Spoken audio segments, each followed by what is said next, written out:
شروع اللہ کا نام لے کر جو بڑا مہربان نہایت رحم والا ہے۔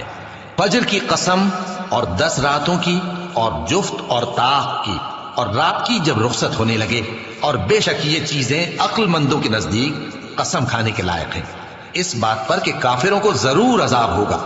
کیا تم نے نہیں دیکھا کہ تمہارے پروردگار نے قوم عاد کے ساتھ کیا کیا، جو ارم کہلاتے تھے، دراز قد مانند ستونوں کے، کہ تمام ملک میں ایسے پیدا نہیں ہوئے تھے؟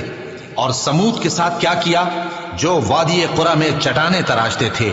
اور فرعون کے ساتھ کیا کیا، جو خیمے اور میخیں رکھتا تھا؟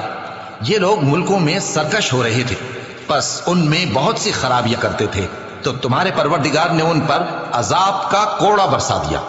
بے شک تمہارا پروردگار طاق میں ہے۔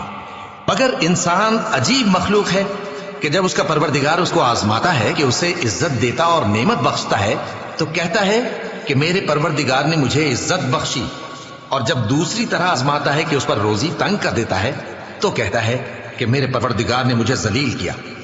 یوں نہیں، بلکہ تم لوگ یتیم کی خاطر نہیں کرتے، اور نہ مسکین کو کھانا کھلانے کی ترغیب دیتے ہو، اور میراث کے مال کو سمیٹ کر کھا جاتے ہو، اور مال کو بہت ہی عزیز رکھتے ہو۔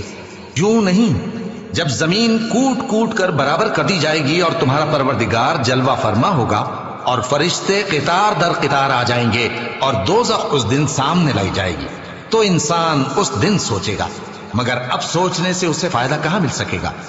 کہے گا کاش میں نے اپنی اس زندگی کے لیے کچھ آگے بھیجا ہوتا، تو اس دن نہ کوئی اللہ کے عذاب کی طرح کا عذاب دے گا اور نہ کوئی اس کے جکڑنے کی طرح جکڑے گا۔ اے اطمینان والی جان، اپنے پروردگار کی طرف لوٹ چل، تو اس سے راضی، وہ تجھ سے راضی، سو تو میرے خاص بندوں میں شامل ہو جا اور میری بہشت میں داخل ہو جا۔